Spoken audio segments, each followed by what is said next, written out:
30 ఏళ్ళు ఎన్డీఏ కూటమి రాష్ట్రంలో అధికారంలోకి ఉండబోతుంటే జగన్మోహన్ రెడ్డి గారు బెదిరిస్తే సత్యకుమార్ యాదవ్ లేకపోతే కూటమి ప్రభుత్వం భయపడింది అనుకుంటున్నారా? ఏం మాడుతున్నారు సార్ మీరు? సార్ సరే రాబోయే 30 ఏళ్ళు అనేది పక్కన పెడితే నెక్స్ట్ 2029 తర్వాత టీడీపీ కనుమరుగు అవ్వబోతుంది అనేది నేను నమస్తే. ఆంధ్రప్రదేశ్ మాజీ ముఖ్యమంత్రి వైఎస్ఆర్సీపీ అధినేత ప్రభుత్వాన్ని బెదిరిస్తున్నారని అంటున్నారు ఆరోగ్య శాఖ మంత్రి సత్యకుమార్ యాదవ్ గారు. ఎందుకు బెదిరించారు ఆయన? బెదిరించారని ప్రభుత్వం ఎందుకు భావిస్తుంది?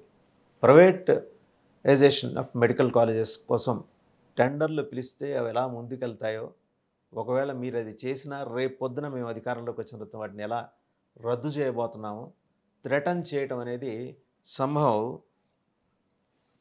సత్యకుమార్ యాదవ్ గారికి లేకపోతే ప్రభుత్వానికో నచ్చినట్లేదు. దాని మీద జగన్మోహన్ రెడ్డి గారి మీద తీవ్ర స్వరంతో ఆయన విమర్శలకి దిగారు. ఎలా మీరు బెదిరిస్తారండి దాని మీద? సరే, అసలు ఈ బెదిరింపులు ఏంటి, ఈ ప్రైవేటైజేషన్ ఏంటి, ఈ పీపీపీ ఏంటి, పీపీపీకి ప్రభుత్వం ఎంచుకున్న మార్గదర్శకాలు ఏంటి? 17 ప్రైవేట్ మెడికల్ కాలేజీల 17 గవర్నమెంట్ మెడికల్ కాలేజీలు వైఎస్ఆర్సీపీ ప్రభుత్వం ప్రతిపాదించిన గవర్నమెంట్ మెడికల్ కాలేజీలో దాదాపు భవనాలు పూర్తి చేసుకునేవి 10కి పైనే ఉన్నాయి. ఇంకా మిగిలిన వర్క్స్ నడుస్తూ ఉన్నాయి. ఈ దశలో వాటిని ఎందుకు ప్రైవేటైజేషన్ దిశగా నడిపించాల్సి వస్తుంది? నిజంగా అంత ఆర్థిక భారంతో రాష్ట్ర ప్రభుత్వం కుంగిపోతుందా? వీటన్నిటి మీద ఇంకా బోల్డన్ని విషయాలు. అసలు ప్రైవేటైజేషన్ ప్రక్రియ ఉమ్మడి ఆంధ్రప్రదేశ్లో ఎప్పుడు మొదలైంది? ఎన్ని సంస్థలు మూతపడ్డాయి లేదా రూపాంతరం చెందాయి పేర్లు మార్చుకొని? సమగ్రంగా చర్చించడానికి మనతో ఉన్నారు political analyst and psephologist Indraneel Reddy గారు. నమస్తే ఇంద్రనీల్ రెడ్డి గారు. నమస్తే సార్. ఆరోగ్య శాఖ మంత్రి చాలా గట్టిగా బెదిరించినట్టున్నారు జగన్మోహన్ రెడ్డి గారిని. అంటే ఈయన కూడా అదే స్థాయిలో బెదిరించాడు కదా, వేలు చూపించి చూస్తాను మీ సంగతి. అంటే చేయలేరు అని అంటే పాపం సత్యకుమార్ గారికి గతం తెలీదు అనుకుంటున్నాను నేనైతే. గతం తెలియక పాపం ఆయన బీజేపీకి ఒక బ్యాక్ ఎండ్లో వర్క్ చేశారు, కానీ ప్రత్యక్ష రాజకీయాల్లోకి మొన్నే కదా వచ్చారు. గతం తెలియకలా మాట్లాడారేమో అనేది నా భావన.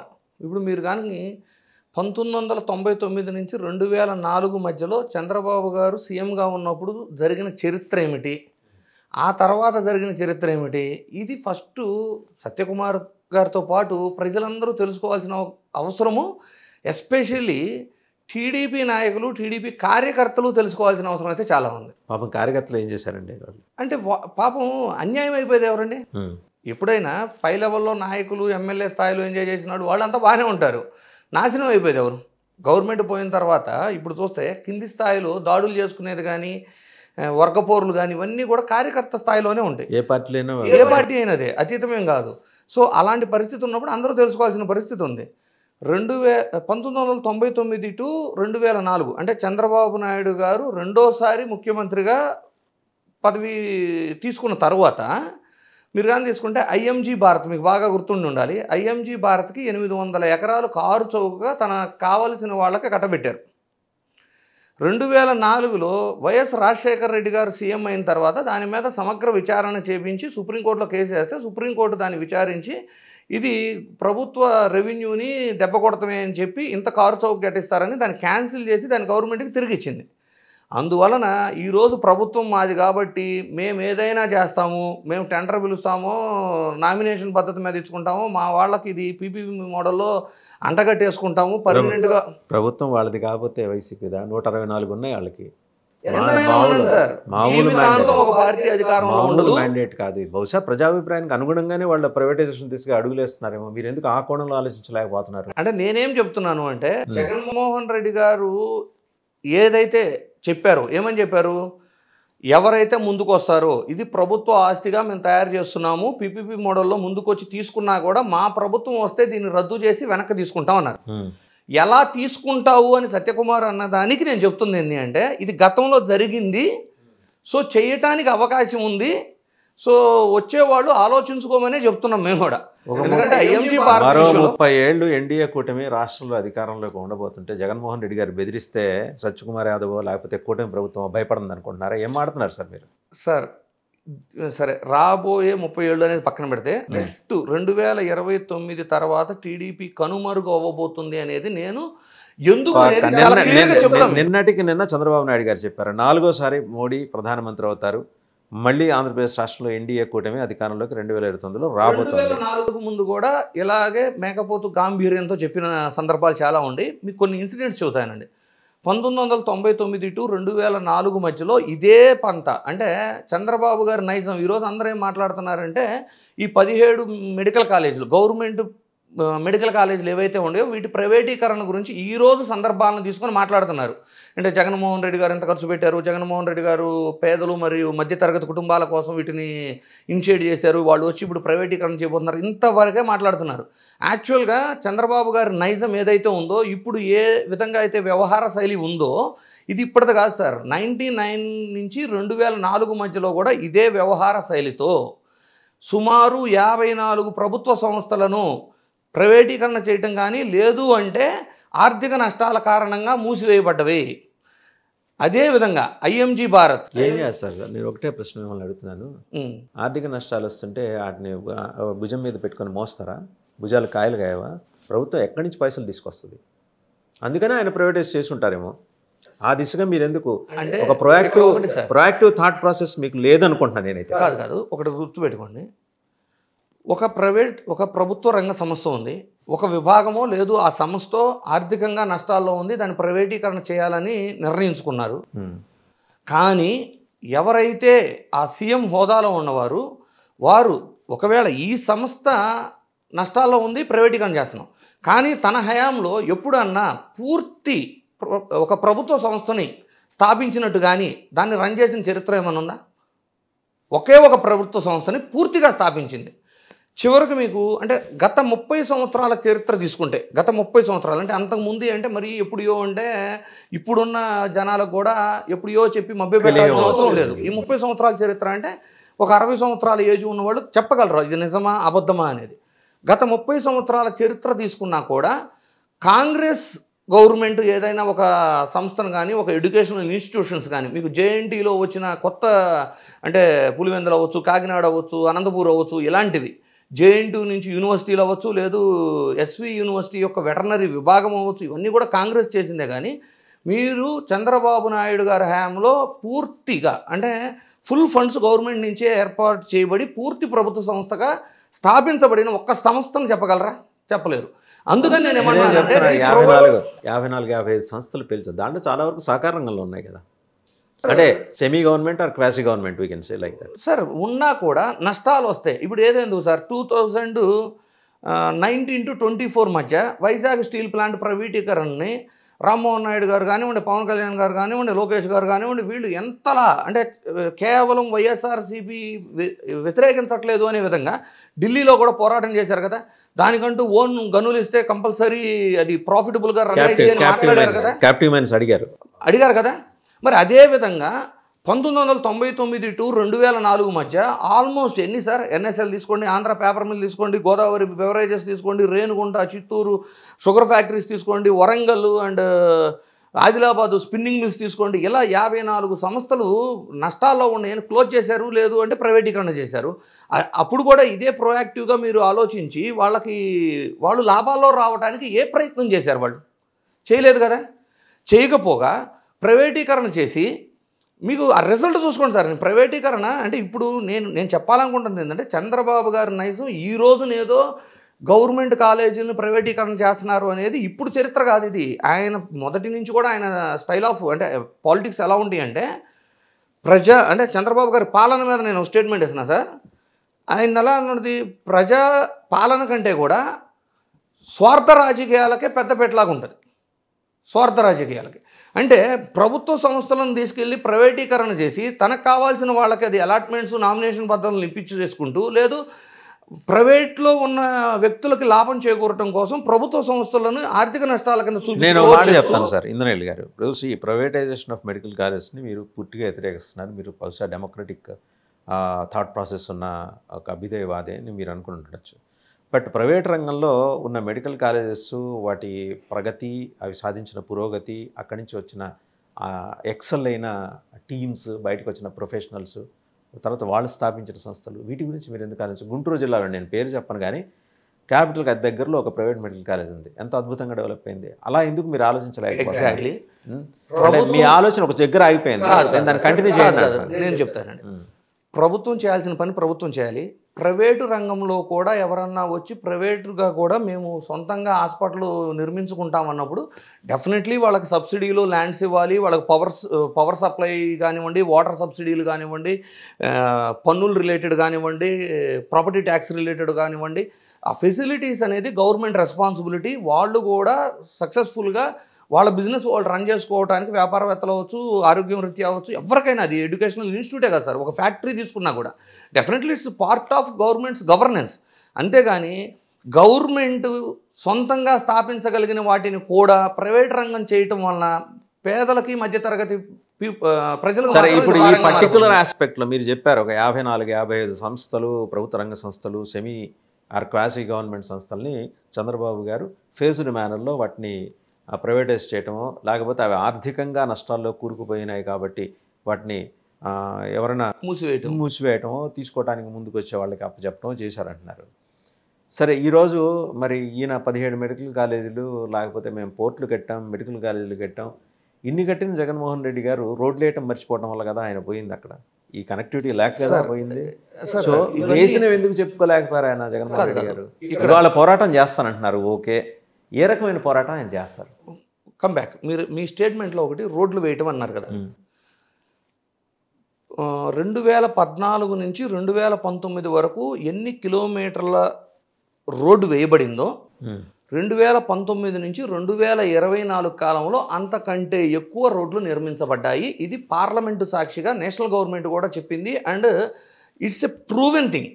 కాకపోతే ఏమవుతుంది అంటే, ప్రాబ్లం ఏమవుతుంది అంటే, చెప్పిన అంటే చేసిన దాన్ని ఆయన చెప్పుకోలేకపోవటము, చెయ్యని దాన్ని లేదు కేవలం రాజకీయం కోసమే ఆరోపణలు చేయటమే ప్రతిపక్షంలో ఉన్నవాడు వాడుకోవటము.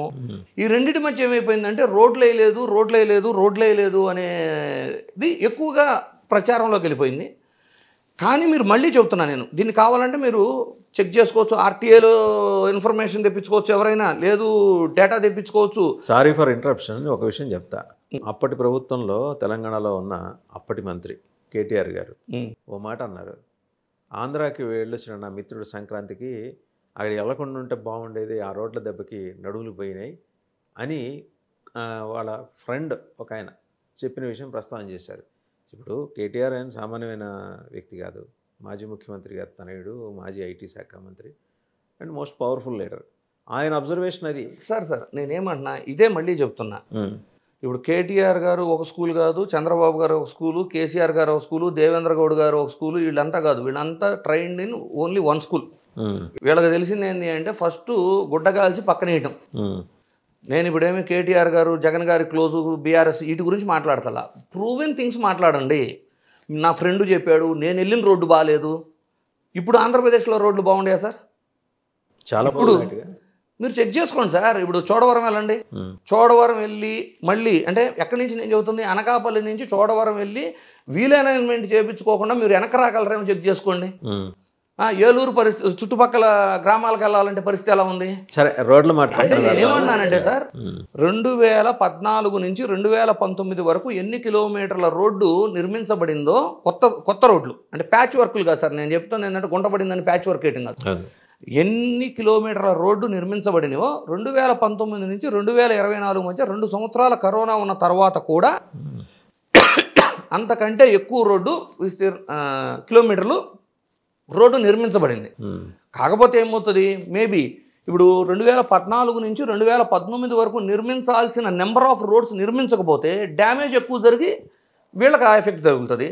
అగైన్ ఇప్పుడు జగన్మోహన్ రెడ్డి గారు ఏదైతే నిర్మించాలో అది నిర్మించకపోవడం వల్ల వీళ్ళు వచ్చి రోడ్లు కొత్త వేస్తున్నా కూడా ఇంకా ఇప్పుడు ఏదైతే సింపుల్ అండి, పాడేరులో మెడికల్ కాలేజ్ కట్టారు వైఎస్ఆర్సీపీ ప్రభుత్వం వాళ్ళు. పాడేరుకి వెళ్ళడానికి రోడ్ కనెక్టివిటీ ఉండాలిగా. అదే ఆ పాయింట్ పట్టుకుని కదా ఇంత చేసిన. ఇప్పుడు మరి అమరావతి గురించి అడిగితే ఆన్సర్ ఏం చెబుతారు? అమరావతికి బ్రహ్మాండంగా ఉంది. ఏది అసెంబ్లీకి వెళ్ళాలంటే కరకట్ట మీద ఒక వెహికల్ వెళ్తే 2వ వెహికల్ వెళ్ళలేదు సార్. సార్ ఇప్పుడు రోడ్ వైడెన్ చేస్తున్నారు. అదే ఎట్లా ఉంటుందంటే సార్, వాళ్ళ కన్వీనియన్స్ వస్తేనేమో సార్ ఇదంతా ప్రాసెస్ కొంచెం టైం పట్టింది. అదే వేరే పార్టీ వాళ్ళు చేసే డెవలప్మెంట్ గాను ఓన్లీ నిందించడం మాత్రమే చేతవుతుంది. సరే, ఇక coming to the point, private medical కాలేజీల వ్యవహారం మీద జగన్మోహన్ రెడ్డి గారి పోరుబాట ఎలా ఉండబోతుంది, ఎలా ఉండాలని జనం కోరుకుంటున్నారు? సార్, జనం కోరుకోవటాలు వైఎస్ జగన్మోహన్ రెడ్డి గారు ఏ విధంగా పోరు చేయబోతున్నారు అనేది పక్కన పెడితే, నేనేమంటాను అంటే ఫస్ట్ టీడీపీ వాళ్ళు రియలైజ్ అవ్వాలి, it is a big threat to TDP అని చెప్పబోతున్నా. ఎందుకు అంటే 1999 టు 2004 మధ్య ఇదే విధంగా ఐఎంజీ భారత్కేమో కారు చౌకగా ల్యాండ్లు అప్పచెప్పటం, ఇదే పంతాలో ప్రైవేటీకరణ చేయటం సంస్థల్ని. ఇప్పుడు ఏం చేస్తున్నారు, మళ్ళీ 2024లో అధికారంకి వచ్చిన తర్వాత కూడా ప్రభుత్వ మెడికల్ కాలేజీలను ప్రైవేటీకరణకు తీసుకెళ్లటం, లూలు మాల్కు విశాఖపట్నం విజయవాడలో ల్యాండ్స్ డెడ్ చీప్గా ఇచ్చేయటం, లేదు వర్షా కంపెనీ, ఊరు పేరు లేని వర్షా కంపెనీకి 99 పైసలకి ఎకరాలు రాసి ఇచ్చేయటము, లేదు తన వర్గం వాళ్ళకో తన పార్టీలో ఉన్న వాళ్ళకో. టర్మ్స్ అండ్ కండిషన్స్ మీరు చదవలేదేమో, వాళ్ళు ప్రభుత్వం చెప్పిన నియమ నిబంధనలకి లోబడి వారు నిర్ణీత గడువు లోపల ఆ కార్యక్రమాలు పూర్తి చేయకపోతే వాపసు తీసుకుంటామని కూడా ప్రభుత్వం చెప్పింది కదా.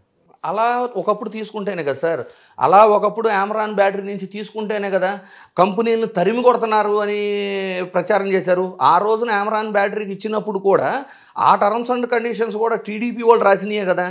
ఆ టర్మ్స్ అండ్ కండిషన్ వైజ్ లేకపోతేనే కదా వైఎస్ఆర్సీపీ ప్రభుత్వం వచ్చిన తర్వాత వెనక్కి తీసుకుంది. కానీ దీన్ని మరి ఎందుకు రాజకీయం చేశారు? కేవలం రాజకీయం చేయటం కోసం మాట్లాడటం వేరు సార్. కానీ గుర్తుపెట్టుకోవాల్సిన టీడీపీ ఏంటంటే 1999 నుంచి 2004 వరకు ఏ విధమైతే ప్రైవేటీకరణ మీద వెళ్ళారో, ఏ విధంగా అయితే తమకు కావాల్సిన వాళ్ళకి భూములు కారు చౌకగా ఇచ్చారో, ఇది ప్రజలు అర్థం చేసుకున్నారు కాబట్టి 10 సంవత్సరాల పాటు అధికారానికి దూరంగా ఉంచారు.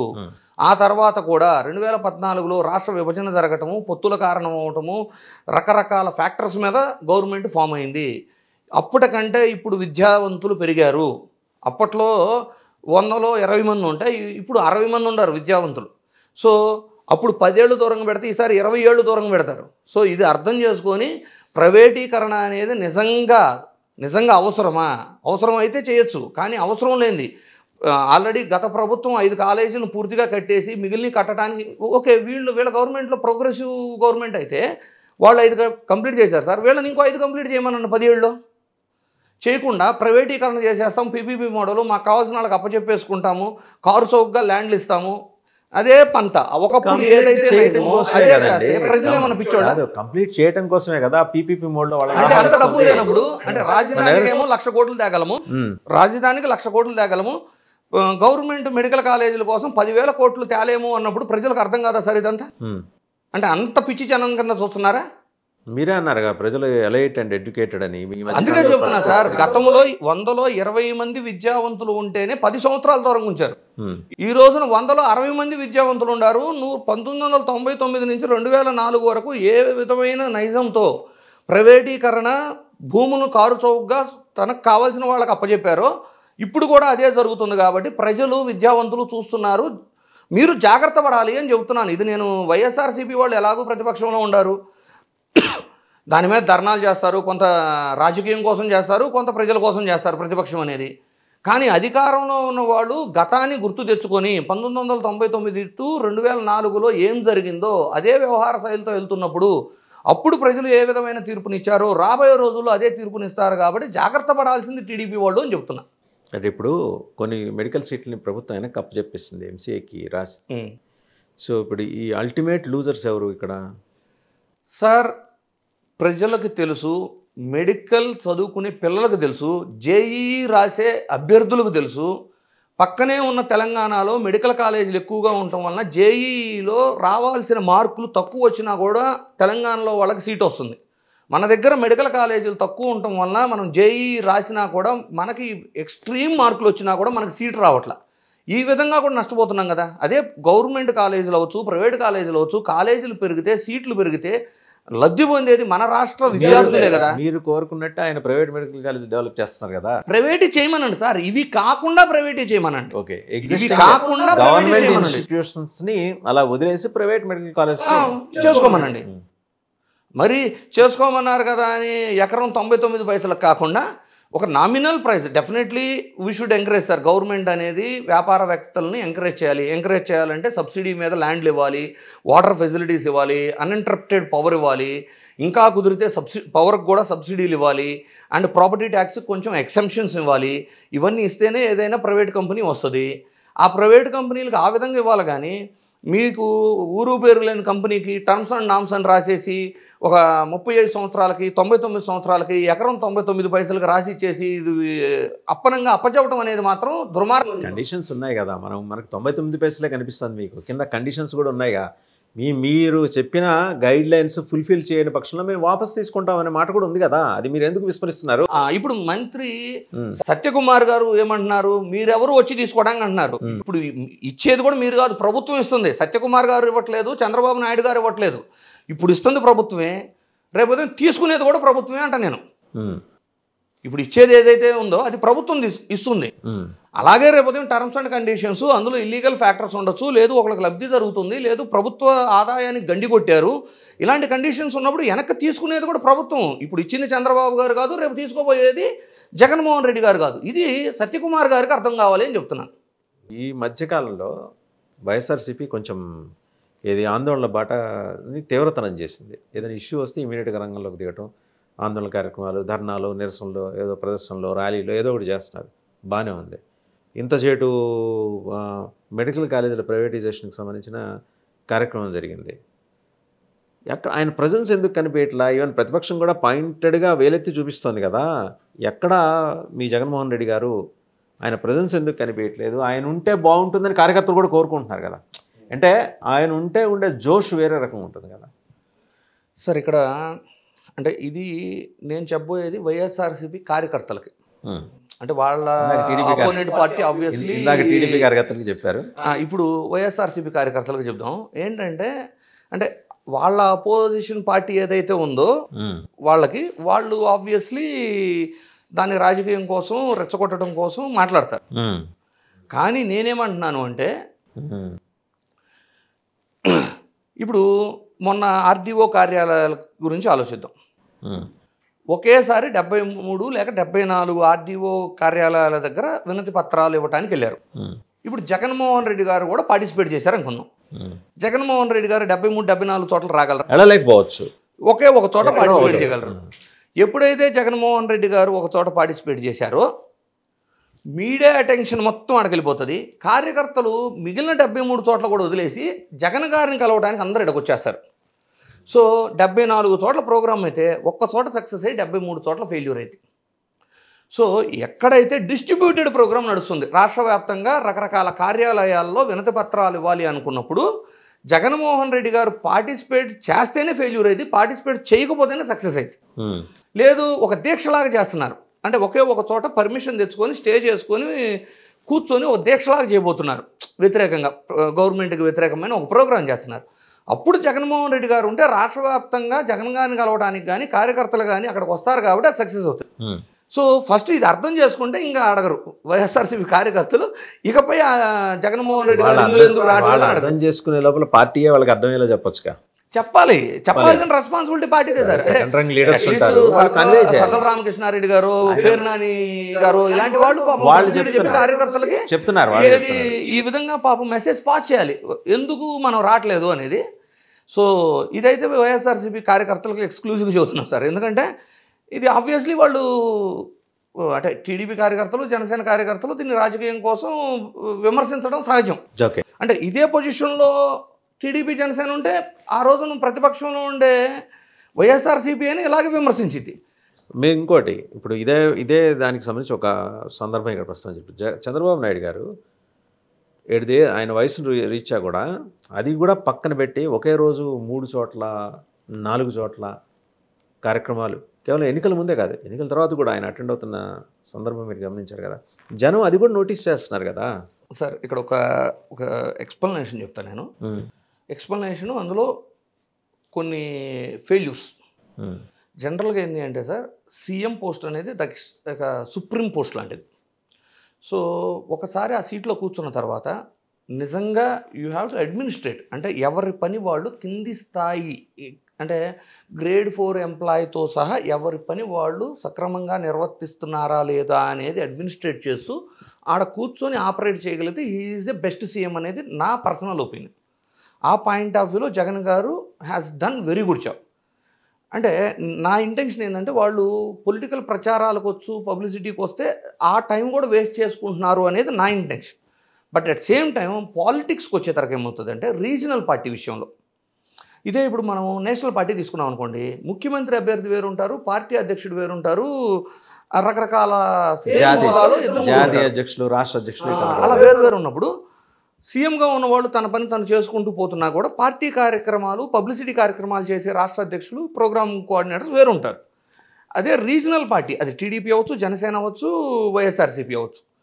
రీజనల్ పార్టీ వచ్చేటానికి ఏమవుతుందంటే సుప్రీము అతనే, అధ్యక్షుడు అతనే ఉంటారు, అన్ని రోల్స్ ప్లే చేయాల్సింది ఒకే పర్సన్ ఉంటారు. అంటే అటుపక్క చంద్రబాబు నాయుడు గారు, ఇటు పవన్ కళ్యాణ్ గారు, ఇటుపక్క జగన్మోహన్ రెడ్డి గారు. సో ఈ విషయంలో చంద్రబాబు గారు రాజకీయాన్ని, సీఎం పోస్టుని బ్యాలెన్స్ చేసి, అంటే క్యాడర్కి కావాల్సిన పబ్లిసిటీ ఇన్ఫర్మేషన్ని, ఏదైనా ఒక పథకం ఇనిషియేట్ చేస్తే దాన్ని పబ్లిసిటీ కూడా అంతే అవసరం కాబట్టి దాన్ని బ్యాలెన్స్ చేసుకోగలగటం, అందులో చంద్రబాబు గారే బాగా వర్క్ చేస్తున్నట్టు, జగన్మోహన్ రెడ్డి గారు కేవలం నేను సక్రమంగా పనిచేస్తున్నా కాబట్టి కింద లెవెల్ ఎవరికైతే లబ్ధిదారులు చివరి వరకు అందాల్సిన వాళ్ళకి ఆ లబ్ధి జరుగుతుంది కాబట్టి అందరికీ అర్థమైద్ది అనుకునే విధంగా పబ్లిసిటీ పోర్షన్లో చాలా వీక్గా ఉన్నారు వాళ్ళు. సో రీసెంట్ ఆయన కంక్లూషన్ కూడా అదే కదా, 2 రోజుల క్రితం ఒక ప్రెస్ మీట్లో ఒక స్టేట్మెంట్ ఇచ్చారు. ఏమని, మా వాళ్ళు ఫెయిల్యూరు, నేను ఫెయిల్యూరు, చేసిన మనిషిని కూడా చెప్పుకోలేకపోయాం. సో ఆ ఫెయిల్యూరు చంద్రబాబు గారి దగ్గర లేదు. సో రాజకీయాన్ని బాగా అవపోసం చేసుకున్న వాళ్ళలో వీళ్ళందరిలో కూడా చంద్రబాబు గారే రాజకీయంగా చేస్తారు అనేదాన్ని నిర్మోహమాటంగా ఒప్పుకోవాలి. రైట్, థ్యాంక్ యూ ఇంద్రనీల్ గారు, thank you very much. So చూసాం కదా, అంటే ప్రైవేటైజేషన్ ప్రక్రియ అనేది ఉమ్మడి ఆంధ్రప్రదేశ్లో 1999 నుంచి ఏ రకంగా చోటు చేసుకుంటూ వచ్చింది. ఒకళ్ళు ప్రైవేటైజ్ చేస్తే నెక్స్ట్ వచ్చే కన్సిక్యూటివ్ గవర్నమెంట్స్ వాటిని ఛాలెంజ్ చేసి సుప్రీంకోర్టులో వాటిని రద్దు చేయించడం, ఇవన్నీ కూడా చాలా సోదాహరణంగా దాదాపు 54 నుంచి 55 సంస్థలకు సంబంధించిన వ్యవహారాలన్నీ కూడా సమగ్రంగా విశ్లేషణ చేశారు ఇంద్రనీల్ గారు. రైట్, ఇవాళ ఆయనకు కొత్త కాదు ప్రైవేటైజేషన్ చేయడం అనేది, బట్ ఎవరికి లాభం చేకూర్చడం కోసం అనే అంశాన్ని ఆయన తెర మీద తీసుకొచ్చారు. అంటే ఇన్ఫ్యాక్ట్ ప్రభుత్వం ఆలోచన ఏంటి, సత్యకుమార్ గారు మరి కూటమి ప్రభుత్వంలో ఉన్నారు, బీజేపీ వాయిస్ అది కాకపోయినప్పటికీ అనివార్యంగా ఆయన మరి ప్రభుత్వంలో మంత్రిగా ఉన్నప్పుడు ప్రభుత్వం ఏం చెప్పింది, సీఎం ఏం చెప్పారో అదే చెప్పాల్సి వచ్చింది అనే భావన జనాలకు అర్థమైంది. ఏమంటున్నారు ఆయన, జగన్మోహన్ రెడ్డి అలా బెదిరిస్తారు, రేపొద్దున వాళ్ళ గవర్నమెంట్లోకి వస్తే, అంటే వైసీపీ గవర్నమెంట్లోకి వస్తే మొత్తం దీన్ని స్క్రాప్ చేస్తామని చెప్పేసి ఆయన ఎలా బెదిరిస్తారు అని. బట్ ఇంద్రనీల్ గారి అబ్జర్వేషన్ ఏంటంటే సత్యకుమార్ గారు ఒకసారి రీవైండ్ చేసుకోవాలి. ఆదిత్య 369లో ఉన్నట్టు వెనక్కి వెళ్ళే ఒక గతంలోకి తీసుకెళ్లే ఒక విమానం ఏదన్నా ఎక్కి రీవైండ్ చేసి 99 నుంచి ఎలా జరిగింది 2004 మధ్య, 2004 తర్వాత వచ్చిన కాంగ్రెస్ ప్రభుత్వం దాన్ని సుప్రీంకోర్టులో ఛాలెంజ్ చేసి ఆ భూములని కారు చౌకగా కట్టబెట్టే ప్రక్రియని ఎలా రద్దు చేసింది, ఇవన్నీ కూడా గమనంలోకి తీసుకోవాలి. గవర్నమెంట్స్లో వస్తూ ఉంటాయి, పార్టీలు వస్తూ ప్రభుత్వాలని నడుపుతాం వేరు, but government is a continuous process. రేపొద్దున ఇంకో గవర్నమెంట్ రావచ్చు, జగన్మోహన్ రెడ్డి రావచ్చు, లేకపోతే మళ్ళీ ఇదే ఎన్డీఏ గవర్నమెంట్ కూడా రావచ్చు. But end of the day జనం గమనిస్తున్నారు, ఎలీట్ సెక్షన్స్, ఎడ్యుకేటెడ్ సెక్షన్స్ గమనిస్తున్నారు. లోగడ 20% ఉన్న విద్యావంతుల సంఖ్య ఈరోజు 60%కి పెరిగింది, నిలదీస్తారు అంటున్నారు. చూద్దాం ఈ నిలదీత ప్రక్రియ మెడికల్ కాలేజ్ ప్రైవేటైజేషన్ వ్యవహారాన్ని మరి ఎక్కడ నియంత్రిస్తుంది, ఏ మేరకు నియంత్రిస్తుంది, ప్రభుత్వం, కేంద్ర ప్రభుత్వం ఇన్వాల్వ్ అవుతుందా లేదా కోర్టులే చెప్తాయా, ఇవన్నీ వేచి చూడాల్సిన అంశాలు. Thank you very much Indraiah గారు.